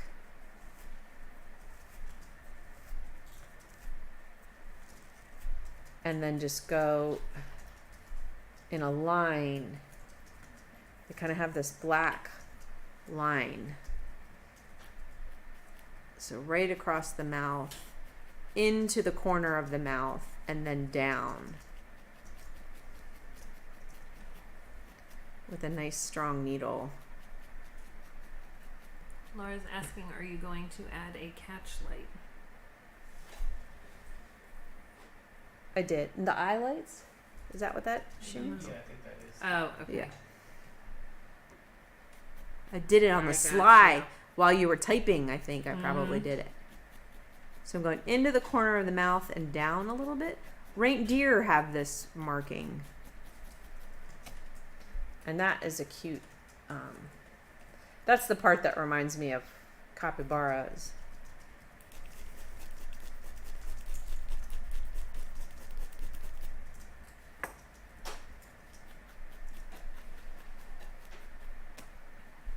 Cute. Yeah, it's looking cute. He needs a little more love for sure.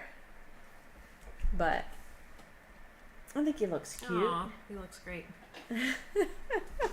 I'm like But watching. I have to call it because. But yeah, so let me know. We'll spend another 5 minutes or so if there's any more questions. But I will be stabbing on this a little bit more. Not quite where I would call it done, but I call it happy with it. Did I miss you waxing the nose? Oh, wax the nose. I'll do that while we talk. How felted do you think it needs to be to add the power wax? You want, wherever you're going to add power wax, you definitely want it felted pretty smooth. So I'm taking another little stab at this real quick. Cute.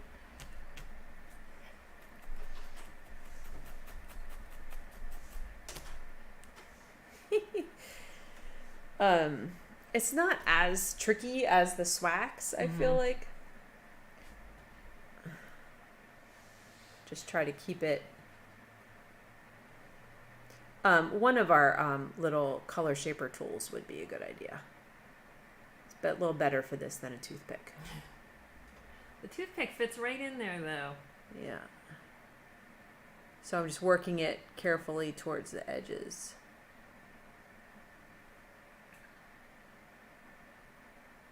So someone's asking when this will be on YouTube. Pretty much right when we finish. It saves and then it becomes, I guess Part of our permanent record. It should be on the Felt Along playlist as well. We have some playlists on the channel, one of which is Felt Alongs. And then just press it in with your finger or your color shaper if you have one. Does the power wax make it shiny? I'll show you the ones that are finished because it looks white as soon as you do it, but I'll show you the ones that are finished. And then you could do, but it's that simple. That's all there is to it. So here's the finished ones. It does make it shiny. It makes it smooth and shiny. Oh, nice. Can you see?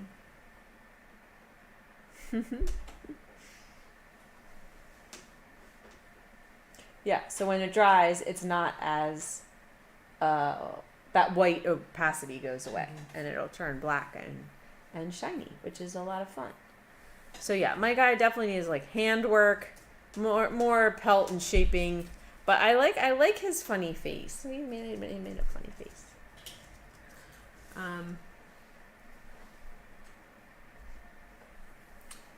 Tammy's saying, I've seen people who stab their project till there's no fuzz at all. Is it better to felt something that's so felted it will not move? I don't like it. To me, well, I like things soft and I like it to move. Like my rule of thumb is the way that we feel or the animal feels is kind of the way I want my sculpture to feel. It just works out that way. Like things that are bone, you want to felt harder. Things that are muscle, or fat or tissue, like it might be a little softer. And then depending on which fur techniques you use, might be very soft and hair-like. I have things here now that are 12 years old, and they're not, falling apart or malformed or anything like that. They hold, there's like a degree that you want to felt to where it's going to hold its structure and hold its shape. But when it's felted so hard that it can't move, in my opinion, it's sort of like killing the beautiful tendencies that the wool has and kind of taking away. Well, and then you can't pose. And you can't pose them. So this is a little bit under felted right now because I was trying to get it done, in 2 hours. But so it's just personal style. Like if you're making something that you want to look very smooth and firm, and yeah, just stab away at it. And another element to think about is if you're selling your time, because stabbing is a necessary part of it all, but also you can just kind of get lost in it, and then you might be spending twice as much time on something that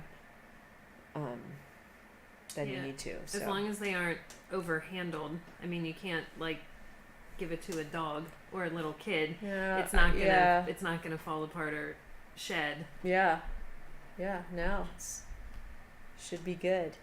If you wanted to buff the nose to make it shiny, was that like a wax paper or what did you? I didn't do anything to these. The cold wax medium has some instructions on it. I would think a lint-free, super soft lint-free cloth, just boop, boop, boop, once it's like really dry. Like that's the way traditional cold wax medium works. It goes on pasty, opaque, and matte, and then so like let's say you painted an acrylic painting and you want to basically varnish it, you can put the cold wax medium on it or an oil painting, and it'll be matte. And then if you buff it, almost like a butcher wax furniture polish, similar. So cool. Yes. Can't wait to see your koalas. Thank you all so much for being here today. I'm definitely going to go back and check out the chat because it sounds like it was lively.